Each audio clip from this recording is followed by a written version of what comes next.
기도드리옵나이다. 아멘. 오늘 출타한 성도들도 많지만 우리 또 양정루님 아드님하고 또 손자 손녀들이 함께 예배를 드립니다. 감사합니다. 하나님 말씀 보겠습니다. 사도행전 22장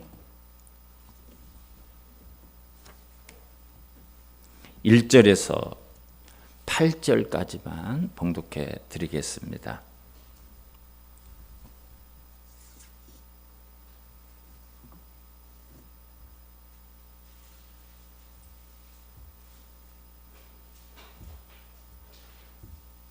사도행전 22장 1절에서 8절까지 보겠습니다. 부형들아, 내가 지금 여러분 앞에서 변명하는 말을 들으라. 그들이 그가 히브리 말로 말함을 듣고 더욱 조용한지라. 이어 이르되, 나는 유대인으로 길리기아 다소에서 났고 이성에서 자라 가말리엘의 문화에서 우리 조상들의 율법에 엄한 교훈을 받았고 오늘 너희 모든 사람처럼 하나님께 대하여 열심히 있는 자라. 내가 이 돌을 박해하여 사람을 죽이기까지 하고 남녀를 결박하여 옥에 넘겼노니 이에 대제사장과 모든 장로들이 내 증인이라.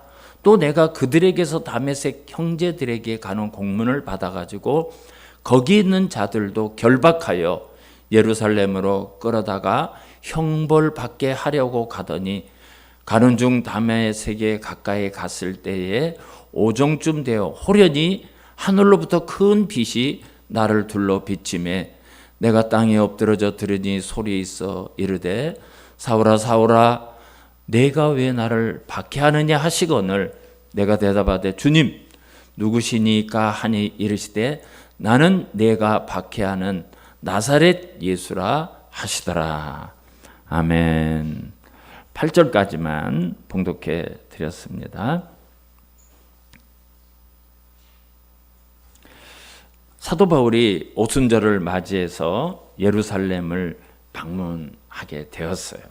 근데 많은 성도들과 동력자들이 막 바울을 말렸죠. 그 이유는 이제 바울이 예루살렘에 들어가게 되면 바울이 결박을 당하고 매를 맞고 고난을 당한다는 것을 성령께서 알려주셨기 때문에요. 성령님이 왜 알려주셨을까요?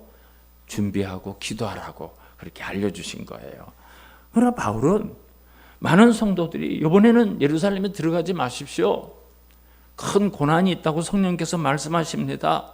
좀 기다렸다가 더 큰 일을 하셔야죠. 이렇게 말렸지만 고난당하는 것조차도 하나님의 뜻이고 하나님이 나를 예루살렘에 가라고 하셨다면 분명히 하나님의 어떤 계획과 작정이 있다는 것을 알기 때문에 예루살렘에 들어갔어요.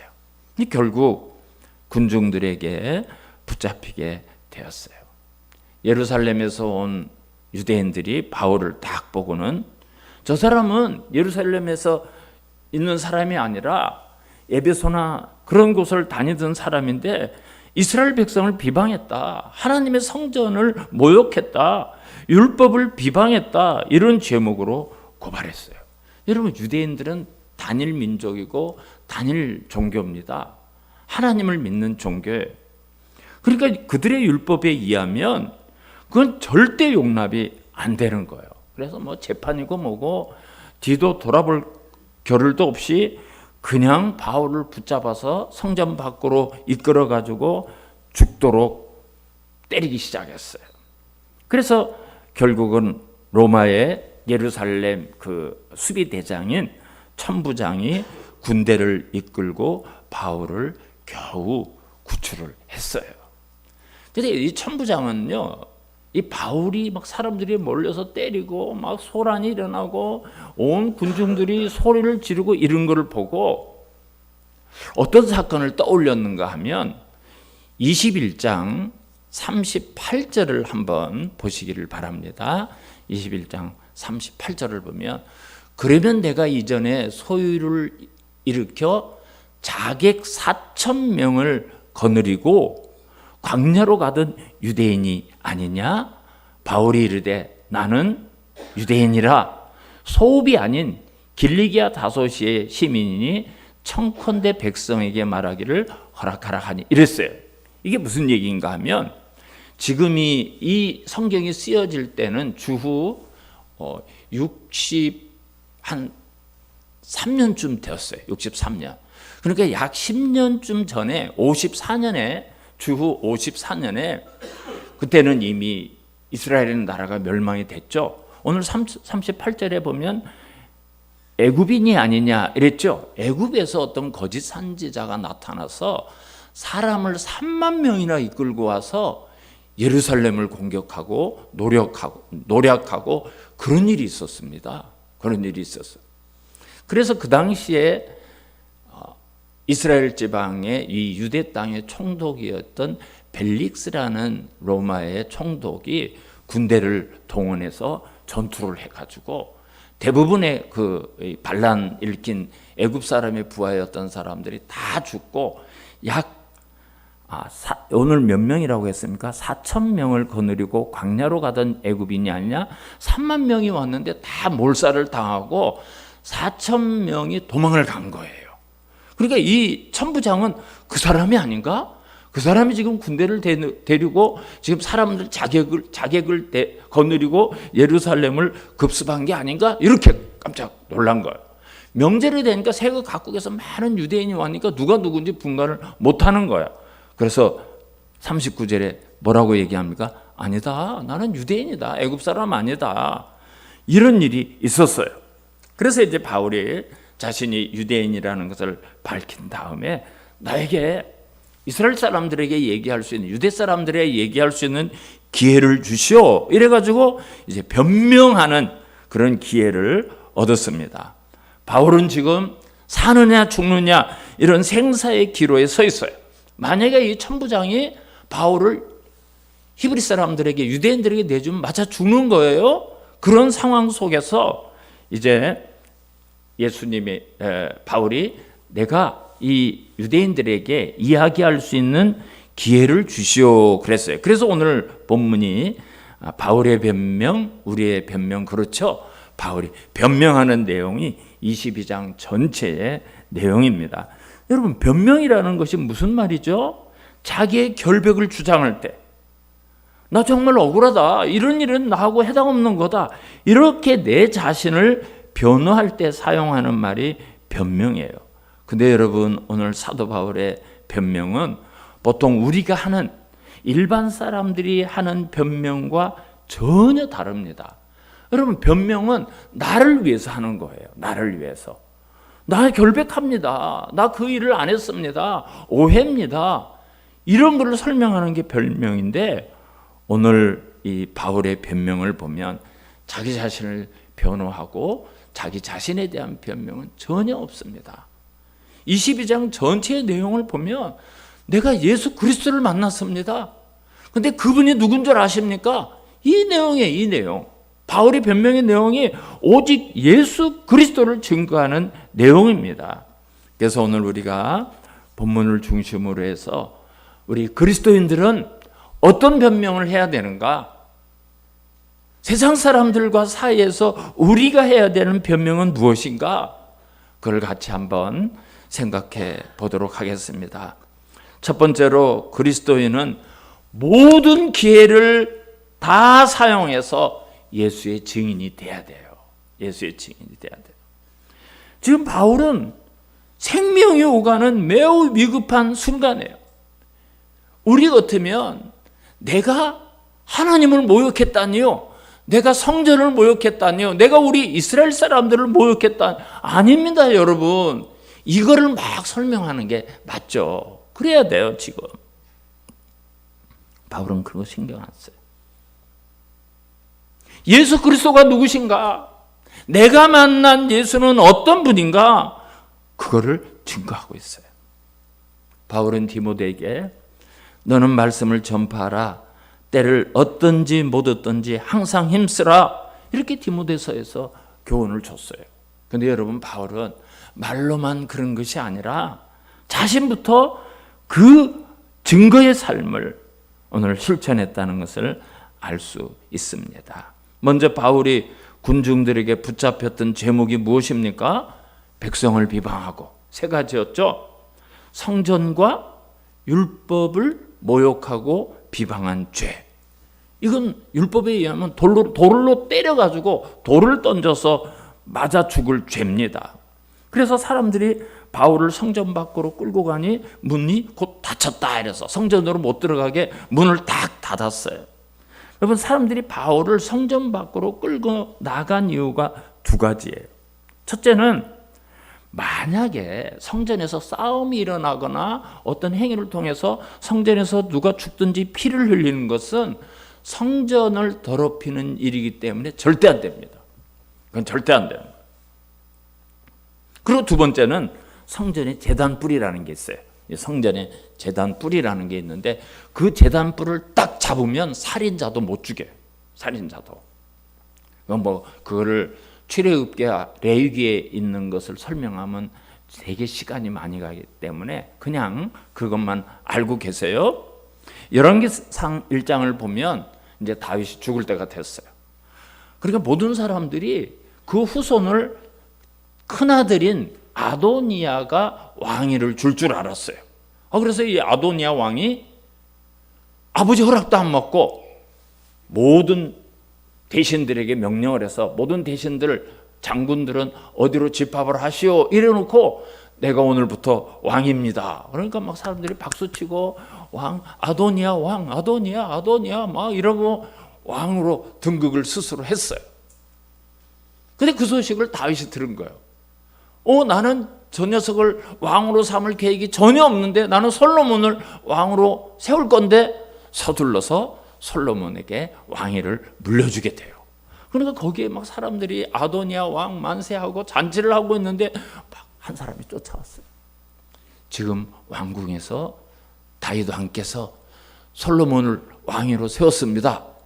그러니까 신하들이 다 도망가죠. 여기 있다는 반역자로 몰려서 죽겠다 다 도망갔어요.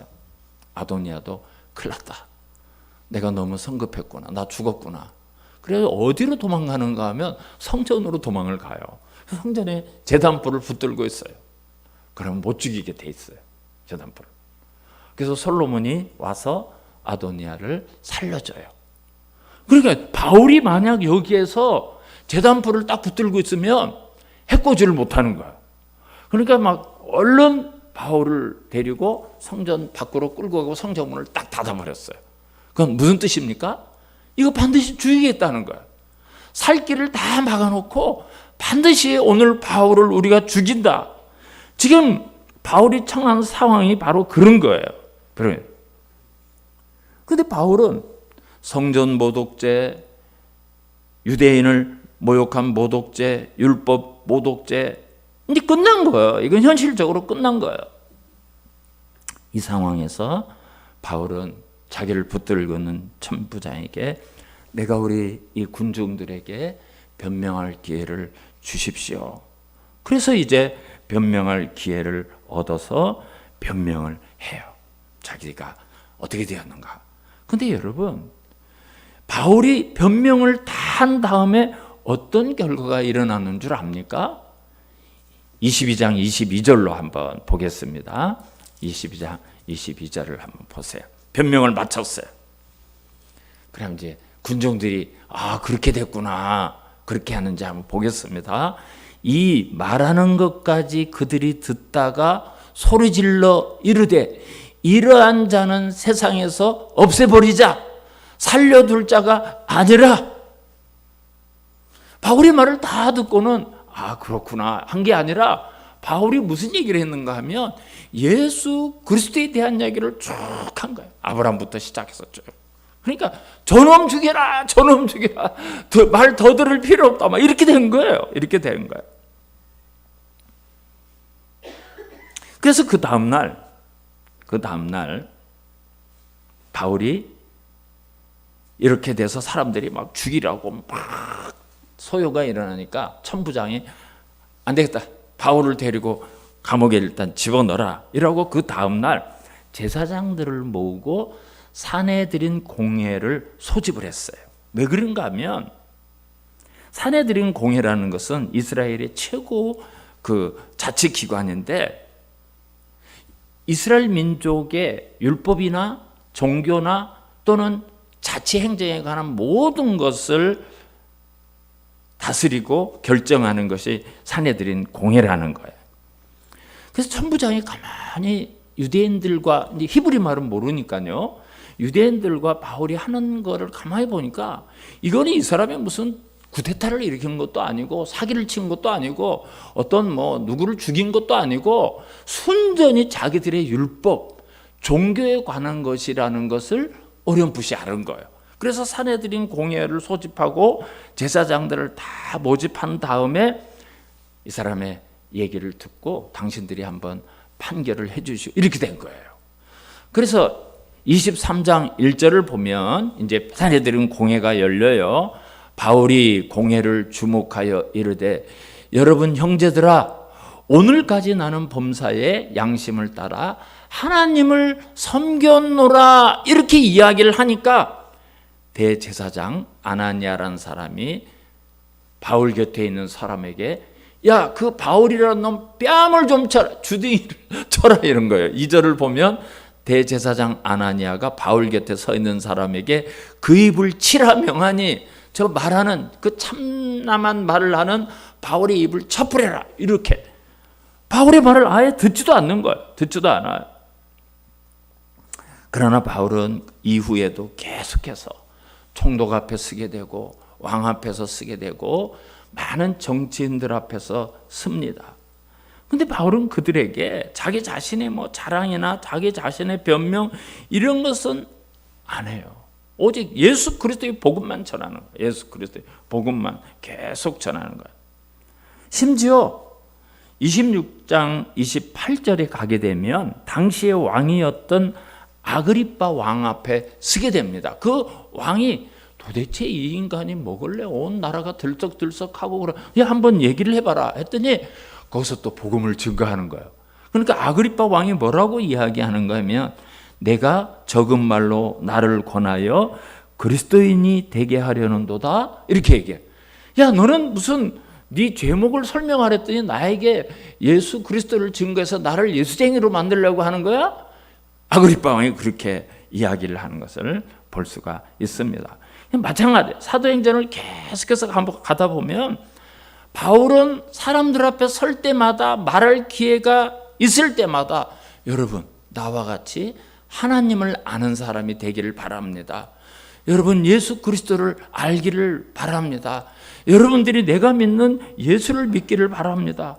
오직 그것만 얘기하는 거예요. 오직 그것만. 바울이 그런 경우를 만났을 때 대부분이 죄수의 신분이에요. 그 고관들 앞에 섰을 때. 그러면 자기에 대한 변명을 해야 될 텐데 예수를 얘기해요. 예수를. 바울은 하나님이 나를 부르신 이유와 내 생명을 살려주셨고 나를 이 사람들 앞에 서게 하신 이유가 예수를 증거하기 위해서 세웠다는 것을 알기 때문에 오직 그것만 생각하고 그 증인의 삶을 살았던 겁니다. 두 번째로 바울은 자기가 가지고 있는 모든 지식을 사용해서 복음을 증거했어요. 오늘 본문 22장 1절을 한번 다시 볼까요? 부형들아, 내가 지금 여러분 앞에서 변명하는 말을 들으라 그랬어요. 부형들아, 이 말이 무슨 말이죠?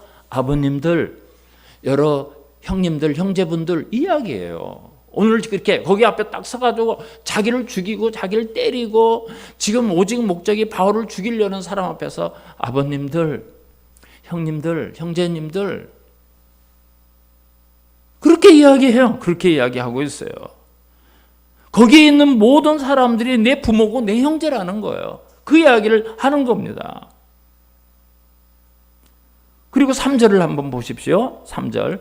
나는 유대인으로 길리기아 다소에서 났고 이 성에서 자라 가말리엘의 문화에서 우리 조상들의 율법에 엄한 교육을 받았고 오늘 너희 모든 사람처럼 하나님께 대하여 열심히 있는 자라. 그래서 나 유대인입니다. 여러분, 저도 유대인입니다. 유대인들은 어떤 상황이든지 유대인들만의 돈독한 그런 동족 의식이 있어요. 바울은 자기가 유대인이라는 것을 매우 자랑스럽고 정말 긍지를 가지고 있어요. 그래서 고린도후서 11장 22절을 보면 그들이 히브리인이냐? 나도 그러하며 그들이 아브라함의 후손이냐? 나도 그렇다. 나도 그렇다. 언제나 아브라함의 후손이고 내가 히브리인이라는 그런 긍지와 그런 동족 의식을 한 번도 잃어본 일이 없습니다. 그리고 3절에서 뭘 했습니까? 가말리엘 문화에서 교육을 받았다 이라면 국가가 보증해 주는 사람이요. 이 사람은 신앙이 여호와 하나님에 대한 분명한 신앙을 가졌고 율법에 대해서는 박사다 이거예요. 이 가말리엘 문화생에 들어가면 4년의 교육을 받아요. 그러면 우리나라에 마치 사법연수원을 수료를 해서 변호사가 되고 판사가 되고 검사가 되는 것처럼 국가와 종교적인 요직을 맡아서 나가는 거예요. 그러니까 국가가 인정하고 교단이 인정하고 백성들이 인정하는 사람이 가말리엘 문화생이에요. 여러분 다 가말리엘 문화에서 우리나라 율법을 배운 사람입니다. 오직 하나님에 대한 열심은 나만큼 따라가는 사람이 없습니다. 여러분 이것은 지금 바울이 이렇게 자기의 지식적인 배경을 소개하는 것은 자기를 변호하는 것이 아니에요. 내가 이런 신앙을 가진 사람이고 이런 교육을 받은 사람인데 어떻게 내가 우리 민족을 모욕하고 성전을 모욕하고 하나님의 율법을 모욕할 수가 있습니까? 나는 하나님을 분명히 믿는 사람입니다. 지금 바울이 이렇게 이야기하는 것은 예수를 증거하기 위해서요. 우리가 잘 아는 내용처럼 서신서를 보면 바울이 말하기를 내가 가진 모든 것을 배설물로 여겼다. 똥으로 여겼다는 똥으로. 그 내가 받았던 그 가말리엘 문화생의 그 지식, 그런 어떤 권력, 내가 누렸던 그 모든 거 다 버렸다. 다 버렸다. 여러분 이 말은 내가 현실을 도피하고 이 세상에 대해서 전혀 관심이 없다는 뜻이 아닙니다. 로마 시민권을 가지고 있었고 교육 누구한테도 뒤지지 않고 하나님에 대한 열심, 나보다 더한 사람이 있으면 나와보라고 하는 거예요. 나와보라고. 헬라어도 또 얼마나 잘하는지 몰라요. 그러나 이 모든 것을 바울 자신의 개인을 위해서 자랑하기 위해서 사용하는 일은 단 한 번도 없습니다. 배설물로 여기고 다 버렸다 그랬어요. 그것은 오직 주님만을 바라보고 주님만을 위해서 주님만 나타내기 위해서 그랬다는 것을 말하는 거예요. 세 번째로 바울은 자신이 지금까지 겪었던 경험했던 모든 것을 주님을 증거하는 데만 사용했어요. 오늘 제가 8절까지만 봉독해 드렸지만 22장 전체 내용이 바울이 예수님을 만난 그 경우와 어떻게 예수님을 만났는지 그리고 예수를 만나고 내 삶이 어떻게 변화되었는가 그거를 얘기하고 있어요. 그거를 가끔 사람들이 간증하는 것을 보면 자기가 살아온 이야기가 대부분이죠. 자기가 했던 나쁜 일 막 이런 거 자기가 자랑할 수 있는 거 이런 거를 다 대부분 막 그걸로 이야기를 활래하는 것을 볼 수 있어요. 근데 여러분 그리스도인의 간증은 내가 만난 예수, 내가 예수를 만나고 내가 어떻게 변화되었는가 그거를 이야기해야 돼요. 그게 간증이에요. 재미가 없어도 그걸 우리가 간증해야 돼요. 여러분 성령께서 그런 간증을 통해서 역사하시는 거예요. 바울은 자기 자신에 대한 자랑은 안 해요. 오직 예수 그리스도가 어떤 분인가, 왜 예수를 믿어야 되는가, 그것만 얘기하는 것을 볼 수 있어요. 이제 이 뒤로 쭉 가면서 25장, 26장 계속 가면서 그거를 얘기하는 것을 볼 수가 있습니다. 증인이라는 게 뭐예요? 증인은 자기 이야기를 하는 게 증인이 아닙니다. 내가 본 사실, 법정에 가서 증인은 뭐 하죠? 예, 저 사람이 싸우는 걸 봤습니다. 저 사람이 먼저 때렸습니다. 저 사람이 차로 쳤습니다. 내 얘기를 하는 게 아니라 내가 보고 들고 안 그 사실만 얘기하는 게 증인이에요. 간증도 그래야 되는 거예요. 간증도. 우리의 모든 체험이 주님을 위해서 사용될 수 있습니다. 우리가 부르는 찬송 가운데 이것이 나의 찬송이요 이것이 나의 간증일세, 이런 찬송이 있죠. 우리가 삶의 간증이 있어야 돼요. 삶의 간증이. 내가 예수를 만났더니요, 예수 만나기 전에는 이런 문제를 이렇게 봤는데요, 예수를 만나게 보니까 정말 내가 이렇게 담대해졌습니다. 내가 확신을 가졌습니다. 소망을 가졌습니다. 실망하지 않습니다. 바울은 자신의 모든 경험을 사용해서 예수님을 증거했습니다. 마지막으로 사도 바울은 모든 사랑을 다해서 예수 그리스도를 증언했습니다. 지금 이 앞에 모여있는 무리들이 어떤 사람입니까? 바울을 죽이려는 폭도예요. 법도 없어요. 이 사람들은 지금 재판이고 뭐고 복이 오고 무조건 바울을 죽여라, 저놈을 죽여야 된다, 이런 사람들이에요. 그러나 바울의 마음은 어떤 사람입니까? 아버님들, 형님들, 자매님들, 야, 이 나쁜 놈들아, 너들 나에게 왜 그러냐? 그러지 않습니다. 가족으로 해요. 가족으로. 그럼에도 불구하고 가족으로 여기는 거예요. 그들은 지금 바울을 죽이려고 해요. 그를 없이 하자. 죽이자. 그놈을 죽여야 된다. 바울은 한쪽 귀로 다 흘러요. 다 잃어버려요. 아버님들, 형제요, 형님들, 흥분하지 않습니다. 우리도 복음을 전하면 사람들이 아멘 박수치고 감사하다 다 이러지 않죠. 우리를 비방하기도 하고 우리를 모욕하기도 하고 어떤 때는 정말 돌을 들어서 때릴 것 같이 그렇게 하기도 해요. 근데 여러분, 이 우리가 전한 복음은요, 반드시 역사예요. 전에도 한번 그런 말씀을 드린 경우가 있는데요. 제게 고종사촌 형이 고모님이 일찍 돌아가셔서 우리 집에서 참 오랫동안 살았어요. 근데 막 절대 교회는 안 가는 거예요. 조금 똑똑해요. 조금 머리가 있어요. 아버지가 국회의원도 하고 막 이러는데 조금 똑똑해. 뭐 틈만 나면 우리를 비방하고 예수 믿는 거를 조롱하고 막 이래요. 끊임없이 복음을 전했어요. 그런데요, 나중에 집사님이 돼서 나타나더라고요. 환난을 당하고 고난을 당하고 어려움을 당하는데 그때 예수가 생각이 난 거예요. 아, 이분에게 길이 있다는데, 이분이 우리를 구원해 주신다는데, 사랑한다는데. 그래서 내가 농담을 했죠. 아, 형은 뭐 그렇게 예수 믿는 사람 욕하고 모욕하고 비방하고 조롱하더니, 아, 그때는 몰라서 그랬지. 그러시더라고요.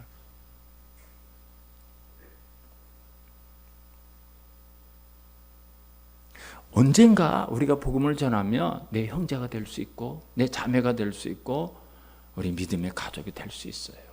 성령이 역사하셔요. 그거는 하나님께서 하시는 거예요. 이것이 바울이 예수 없는 사람을 바라보는 마음이었어요. 여러분, 사랑이 없으면 복음을 못 전해요. 그 사람을 사랑하고 그 사람을 내가 아끼기 때문에 복음을 전하는 거죠. 왜? 구원받아야 되니까. 주님 앞에 심판을 받아야 되니까. 그래서 바울은 고린도후서 5장 14절을 보면 그리스도의 사랑이 나를 강권한다 그랬어요. 내 안에 있는 그 그리스도의 사랑이 막 강권적으로 복음을 전하게 한다는 거예요. 마지막으로 로마서 9장 1절에서 3절을 한번 제가 읽어드리겠습니다. 로마서 9장 1절에서 3절을 한번 읽어드릴게요.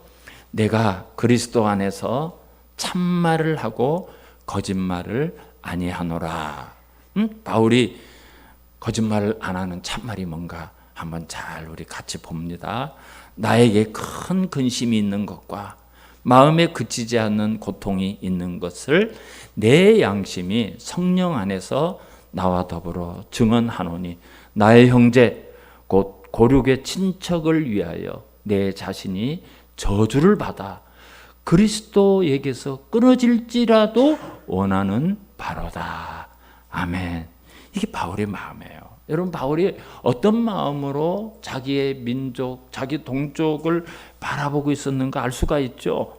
내 형제, 이 내 민족의 친척을 위해서라면, 그들이 구원을 받는다면, 그들이 예수 그리스도를 믿고 성도가 된다면 나 저주를 받아서 하나님으로부터 끊어질지라도 나 그거 소원한다는 거예요. 여러분, 바울은 이런 마음을 가지고 다가갔어요. 성도들에게 다가갔어요. 여러분, 우리가 이런 마음을 가지고 이웃에게 다가가고 복음을 전해야 돼요. 설명절을 맞이해서 이제 가족을 만나고 친척을 만나고 이미 만났고 또 찾아오기도 할 거예요. 뭐가 제일 중요하겠습니까? 장사하는 것도 중요하고 결혼하는 것도 중요하고 공부하는 것도 중요하고 앞으로 살아가는 수많은 것들이 있지만 우리가 빼놔서는 안 될 게 있어요. 예수 그리스도의 복음을 증거해야 돼요. 듣든지 안 듣든지, 때를 얻든지 못 얻든지, 그게 우리가 해야 될 거예요. 나머지는 하나님이 하시는 거예요. 하나님이 하시는. 여러분, 사도 바울이 어떤 사람이었습니까? 예수 믿는 사람을 잡아서 죽이고 가두고 그런 일을 하러 다니던 사람이에요. 근데 예수에 대한 이야기를 어디서 듣게 되죠? 예루살렘에서 스데반을 돌로 때려서 죽이려고 많은 사람들과 모여서, 자, 마지막으로 네 자신을 한번 변호해라. 스데반이 자기 자신에 대한 이야기는 하나도 안 하죠. 예수 그리스도가 어떤 분인가, 예수 그리스도가 왜 오셨는가, 그분은 우리를 위해서 어떻게 살다 가셨는가, 그것만 얘기하다 돌에 맞아 죽었어요. 근데 여러분, 그 말이 스데반이 던져진 말이 바울의 마음속에 뿌리를 내리고 있었던 거예요. 다메섹에서 예수님의 음성을 듣는 순간 이것이 꽃을 피고 열매를 맺고 예수 그리스도의 사도가 되지 않습니까? 사도가 돼. 나를 반대하고 강팍하게 대적한다 할지라도 하나님이 하시면 돼요. 하나님이 하시면. 저와 여러분이 이 땅을 살아가는 동안 해야 될 일이 정말 바울과 같은 소수의 사람들이 이런 마음을 가지고 복음을 전했기 때문에 오늘 온 세상에 예수 그리스도의 복음이 충만한 거예요. 우리 한국까지 복음이 와서 우리까지도 그리스도인이 되었지 않습니까? 그 한 줌도 안 되는 그 몇 명의 성도들을 통해서 이 복음이 이렇게 전해지는 거예요. 저와 여러분의 증거의 삶을 통해서 가족이 구원받고 또 많은 영혼들이 구원받는 역사가 있으시기를 주님의